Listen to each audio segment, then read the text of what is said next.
पंचनामा में आप सभी का स्वागत है। इस साल का, इस हफ्ते का, इस महीने का आखिरी मार्केट का पंचनामा। इसके बाद हम अगले साल मुलाकात करेंगे, लेकिन बढ़िया रफ्तार के साथ भारतीय बाजार आज बंद होते हुए दिखाई पड़े। इस पूरे साल को मार्केट ने चेरिश किया है और करीब करीब आप कह लीजिए कि 18%, 19%, रादर 20% की तेजी के साथ इंडिसेस क्लोज होता हुआ दिखाई पड़ा। तो एक बढ़िया तेजी बाजार में देखने को मिली है इस पूरे साल के दौरान। Mid cap index, small cap index करीब 40% मिड कैप इंडेक्स चला, स्मॉल कैप इंडेक्स करीब करीब 50-55% के आसपास तक के मूव देता हुआ गया। पीएसयू 50%, टाटा ग्रुप 30%, मुर्गापा ग्रुप 70%, इस तरह की एक बढ़िया तेजी अलग अलग ग्रुप वाइज हमने देखी है और जोरदार उछाल के साथ ये इंडिसेस जो है वो क्लोज होता हुआ दिखाई पड़ा है। तो एक शानदार तेजी इस पूरे साल बाजार में देखी है और जिन जिन ने बाजार में पैसा डाला है उन्होंने अच्छा पैसा बनाया भी होगा। जहां आपकी पोजीशंस फंस गई हैं, उम्मीद लगाते हैं वहाँ पे आप निकल भी जाएंगे और एक अच्छे रिटर्न्स की उम्मीद आप गोइंग फॉरवर्ड लगाकर चल सकते हैं। तो बढ़िया दिन आज भी। टाटा मोटर्स निफ्टी का इकलौता स्टॉक जो दोगुना हुआ इस साल 100% के रिटर्न के बाद। Tata consumer market cap 1 lakh crore के पार, टाटा मोटर्स की मार्केट कैप करीब करीब 3 लाख करोड़। टाटा कंज्यूमर की ये 7वीं कंपनी थी जो कि मार्केट कैप अपनी 1 लाख करोड़ के पार पहुंची है टाटा ग्रुप में। और टाटा ग्रुप वैसे भी तेज़ी में रहा ही है पूरा साल। अच्छी चीज़। और अगर कुछ आंकड़ों के लिहाज से देखेंगे तो United Spirits all time high पे आज पहुंच ही गया। अनुमान लगा ही रहे थे कि ये तेज़ी रहेगी शायद इसके अंदर लास्ट आज के दिन में, और वो तेज़ी आई, ऑल टाइम हाई पे पहुंचा। यूनाइटेड ब्रिवरीज अगेन यहाँ पर भी खरीदारी रही। सो ट्रिगर वाइज स्टॉक या मोमेंटम वाइज स्टॉक जो है वो चलते हुए दिखाई पड़े और एक अच्छी तेज़ी मार्केट के अंदर जारी है। ऑटो आज इन फ्लेवर थे क्योंकि वो 1 तारीख से नए टैरिफ आ जाएंगे, नई फेयर हाइक हो जाएगा वहाँ पर, प्लस सेल्स के नंबर भी होंगे, तो यहाँ पर एक अच्छा इंपैक्ट आता हुआ दिखाई पड़ा है। चलिए अब सवाल जवाब का सिलसिला शुरू कर लेते हैं और बातचीत कर लेते हैं कुछ सवालों को लेकर जो कि ज़्यादा से ज़्यादा मैं लेने की कोशिश करूँगा कि आज मैं शामिल कर पाऊँ। सबसे पहला सवाल कहाँ गया, पहले तो ये देखूँ।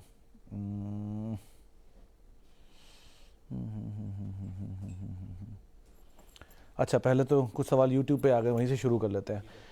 रियाज साहब का सवाल है, Bajaj consumer can I buy on CMP? Riyaz साहब कर सकते हो आप, मतलब एक ही कंसर्न इसके साथ विद टाइम रहा है जो अमेरिका में भी रहा है कि सिंगल प्रोडक्ट बेस्ड कंपनी में कामकाज करने वाली कंपनियों में आता है, इसलिए बजाज को वो वैल्यूएशन देता नहीं था जो बाकी कंपनियों को मिलता है। सो अब के लिए क्योंकि इन्होंने धीरे धीरे नए एक्विजिशंस किए हैं, कई छोटी कंपनियों को एक्वायर किया है, सो हो सकता है ये प्रीमियम वापस कमांड करे। ग्रुप ठीक है और मतलब विद टाइम यहाँ पर अच्छे एवेन्यू आने भी चाहिए, तो आप देख सकते हो। अगर आप समय देना चाहो तो आप लॉन्ग जाना चाहो तो जा भी सकते हो इसके अंदर, बट स्टैगर वे में जाना, क्योंकि कोई भी सिचुएशन बाजार की इतनी हीटेड अप है कि थोड़ा कूल ऑफ हो गया तो वहाँ रिस्क खड़ा हो सकता है, तो उस चीज़ को आप ध्यान रखें, स्टैगर वे में ही यहाँ पर एंट्री करना। Can we book profit from MTAR and Bector for now as you can start accumulating SBI from now? मतलब शर्मा साहब आपकी चॉइस है, मैं क्या बोलूँ इसमें।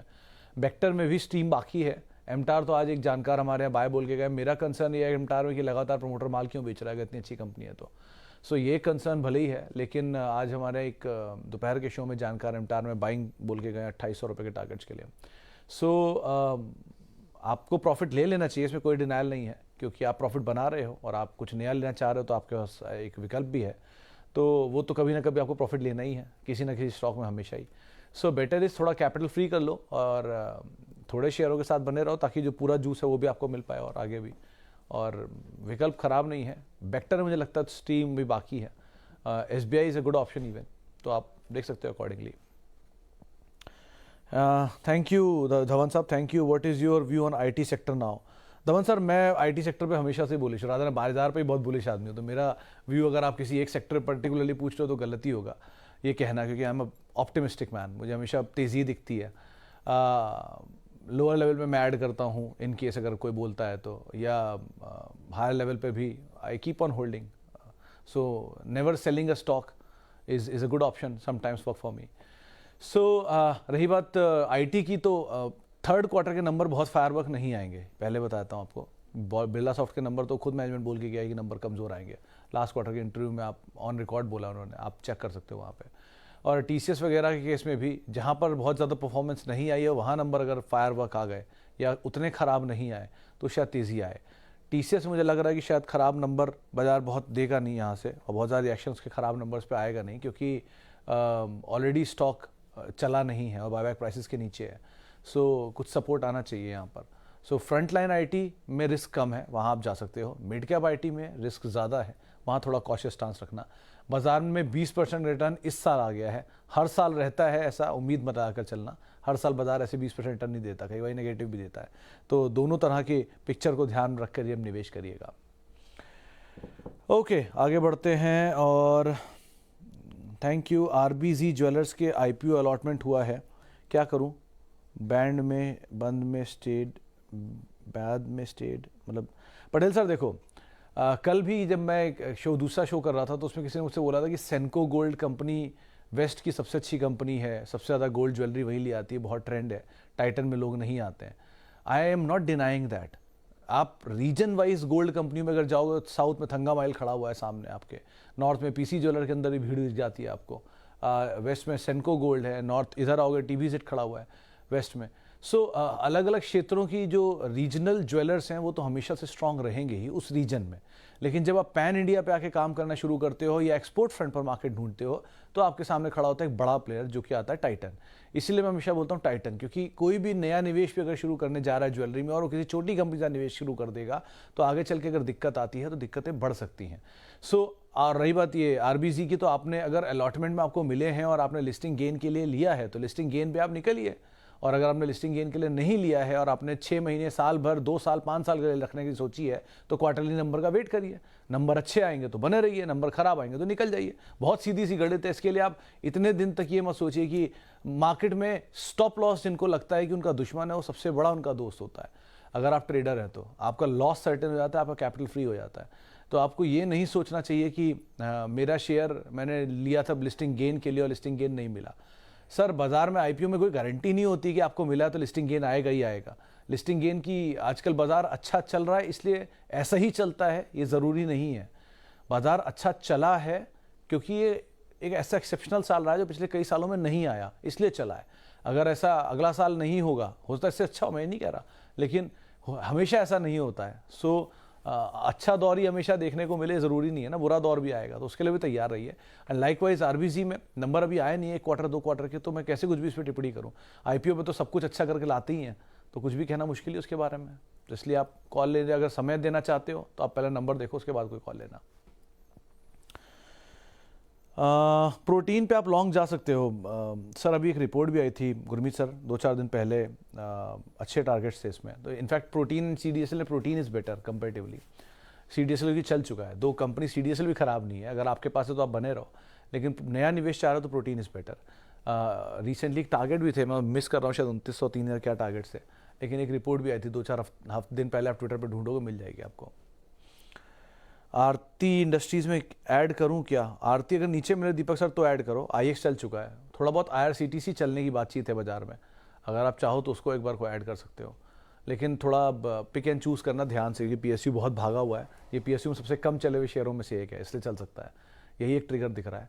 बाकी तो आप आईएक्स में बड़ा रनअप आ चुका है। पावर में कुछ ढूंढ रहे हो, Tata power is the best, accordingly आप कॉल लेना इसमें। Suggest 4-5 stocks which can grow 100% in 2 to 3 years. My target is to free my cost in 3 years. तो विश्वास साहब, है तो टफ सवाल, क्योंकि 3 साल की विजिबिलिटी को देखना मुश्किल होता है, but I will still suggest कि आप पहले तो लार्ज के आपके 4 स्टॉक या 3 स्टॉक जा सकते हो, बारिंग मतलब आईटी के जो बीट एंड डाउन स्टॉक्स में से टीसीएस वगैरह हैं। ये 3 साल में यूनाइटेड स्पिरिट्स 3 गुना होना मुश्किल है। टाटा कंज्यूमर एक बार को, टाटा कम्युनिकेशन हो सकता है एक बार को, उसमें है पोटेंशियल। जेके सीमेंट डबल तो हो सकता है, ट्रिपल कहना मुश्किल है, लेकिन हो सकता है उसमें कैपेसिटी है होने की, क्योंकि नई कैपेसिटीज ऐड करना उसका फ़ायदा मिलेगा। बट अगेन एसआईपी में जाना ताकि आपकी कॉस्ट नीचे आती रहे और फिर आपको 3 गुना होने की प्रोबेबिलिटी दिखे। फार्मा में नाम है, डिवीस में एक पॉसिबिलिटी है, उसको आप देख सकते हो, it's a good company. Otherwise chemical में आरती इंडस्ट्रीज हो सकता है, अदानी ट्रांस हो सकता है, अगर आप चाहो तो इसमें भी एक बार को नज़र डाल सकते हो। ये कुछ नाम है जिनमें मैं सर्टेन तो नहीं कह सकता, लेकिन हाँ ऐसी गुंजाइश दिख रही है कि शायद ये आपके 3 साल में कॉस्ट को फ्री कर देंगे। बट अगेन दोनों में या सारे स्टॉक्स में आपका जो मेथड ऑफ इन्वेस्टमेंट होगा वो एसआईपी रहेगा। पेशेंस रखना, बुरे दौर का इस्तेमाल करना और अकॉर्डिंगली कॉल लेना। हर क्वार्टर के नंबर या हर 2 क्वार्टर के नंबर पर नज़र रखना, वरना पूछते रहोगे तो बता ही दूंगा अगर मेरे को आ गया सवाल तो। ओके, आगे बढ़ते हैं और कुछ सवाल ज़रा उधर भी आए थे, उन पे ज़रा नज़र डाल लूँ। Nestle for long term after split. Manoj sir देखो बहुत साफ है, आप अगर लेना चाह रहे हो तो आप अभी भी ले सकते हो, स्प्लिट के बाद भी ले सकते हो, इसमें तो कोई डिनाइल नहीं है, क्वालिटी ऑफ कंपनी पे कोई डिनाइल नहीं है। बट स्प्लिट के बाद ये रहेगा बहुत समय तक कंसोलिडेशन के अंदर, यानी कि कुछ समय एक दायरे में रहेगा। अगर आप मुझसे पूछोगे कि अगर आपको अब निजी निवेश करना हो तो मैं हाँ करता, मैं आराम से स्प्लिट के होने का वेट करता और कंसोलिडेशन का पूरा फायदा उठाता। आए तो लव कंसोलिडेशन, क्योंकि एक स्टॉक को एक्यूमुलेट करने का सबसे अच्छा जोन होता है वही। आपको कोई भी कंपनी जो क्वालिटी है, अगर वो एक लंबे समय तक 2 साल तक, 1 साल तक, 3 साल तक एक रेंज में खड़ाम करते हुए दिख रही है, तो उसको आप जितना भर सकते हो भरते रहो, क्योंकि जिस दिन वो चलेगी तो आपके पास एक क्वांटिटी के साथ क्वालिटी होगी। ऐसे स्टॉक मुश्किल केसेस में मिलते हैं जो आपको कंसोलिडेशन में जाए। HDFC लाइफ था 300 रुपये पे, बहुत लंबा कंसोलिडेशन चला उसमें। यूनाइटेड स्पिरिट्स 700 रुपये पे बहुत लंबा कंसोलिडेशन चला। टाटा कम्युनिकेशन 800 रुपये पे बहुत लंबा कंसोलिडेशन चला। ये क्वालिटी नाम है जो कंसोलिडेशन में चले और उसके बाद चले हैं। कंसोलिडेशन के बाद टेक्निकल ब्रेकआउट तो टेक्निकल जानकार बता पाएंगे, लेकिन मुझे इतना पता है जिसमें वैल्यू है और प्रॉफिट बढ़ रहा है लेकिन वो शेयर नहीं बढ़ रहा है, तो आज नहीं तो करो प्रॉफिट को फॉलो करेगा। वो इन सब में हो रहा था, वही हुआ। सो लाइकवाइज अगर नेस्ले कंसोलिडेशन में चला जाता है स्प्लिट के बाद, तो आपके पास एक बहुत अच्छा मौका होगा उसको फर्दर एक्यूमुलेट करते रहने का। तो आराम से एक्यूमुलेट करिए जितना आप कर सकते हैं। इट्स अ क्वालिटी असेट और एक बहुत बड़े अंतराल के बाद स्प्लिट आ रहा है इसमें। सो आप जा सकते हो, ऐसा कोई रिस्क नहीं है। डिविडेंड पेइंग कंपनी है, क्वालिटी कंपनी है, वैल्यूएशन महंगा रहता ही है इसका। सो आपको कहीं नीचे मिले तो आप आराम से इसमें ऐड कर सकते हैं अपनी पोजीशंस को। रॉक बॉटम बार्गेन प्राइस में कौन सा स्टॉक है जो अब लेना चाहिए? तो मोहम्मद शमशेर सर, आप 1 साल बस देर हो गई आपको। 1 साल बाद जब बाजार अपने ऑल टाइम हाई पे खड़ा है, आप रॉक बॉटम प्राइस ढूंढ रहे हो। अब रॉक बॉटम प्राइस अब कैसे मिलेगा, आप खुद ही सोचो।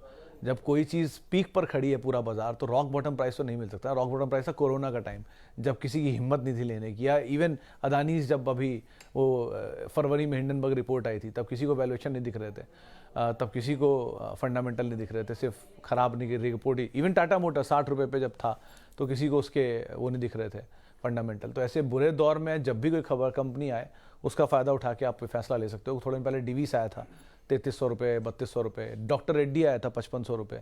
सो किसी दौर में इवन डेल्टा कॉप आया था, वो जो इनकम टैक्स की न्यूज़ खबर आई थी। तो ऐसी कोई भी बुरी खबर बहुत बुरी इंटेंसिटी के साथ आए, मतलब डरावने वाली आपको लगे, वो होता है उसका बुरा दौर, जब आप उसको ऐड कर सकते हो। सो कंपनी चला रहा है, उसको भी पता है ना उस कंपनी की खबरें। सो बेटर इज़ ऐसे टाइम पे कोई कंपनी को आप ऐड करो, वो आपके लिए हमेशा एडवाइसेबल होगा। चाहे वो अभी 2023 में अभी भले ही नहीं आया, आ जाएगा कुछ दिन में, तो तब आप उसका इस्तेमाल करके तब एंटर कर लें, ज़्यादा बेटर है। चलिए, फिलहाल अब इतने ही सवालों को शामिल करूंगा। माफ़ी उन सभी लोगों से जिनसे बातचीत नहीं हो पाई, और बहुत बहुत शुक्रिया उन सभी लोगों का जिन्होंने सवाल पूछा। आप सबसे यही कहूँगा कि बीता साल ख़त्म, कुछ गलतियाँ भी हुई होंगी, उसके लिए माफ़ी। और आने वाला साल 2024 एक नया साल, नई शुरुआत। बढ़िया, जिन्होंने निवेश नहीं किया निवेश करें, जिन्होंने गलतियाँ की वो लार्ज कैप में निवेश करें, जिनको लगता है कि उनका पोर्टफोलियो नहीं सही है वो थोड़ा स्टेबल हो, पेशेंस रखें, समय दीजिए। ये 2023 अच्छा साल था, 24 और अच्छा होगा, 25 और अच्छा होगा। सो लाइकवाइज आप सभी को इसी नोट पे आने वाले साल की बहुत बहुत शुभकामनाएं। अगले साल आपसे मुलाकात होगी सोमवार को। तब तक के लिए आप मेरे साथ जुड़ सकते हैं। @सुमित रिसर्च मेरा ट्विटर हैंडल है, और CNBC आवाज़ के यूट्यूब और फेसबुक पेज पे आप सवाल पूछ सकते हैं, और किसी भी निवेश से पहले अपने वित्तीय सलाहकार की राय ज़रूर ले सकते हैं। नमस्कार।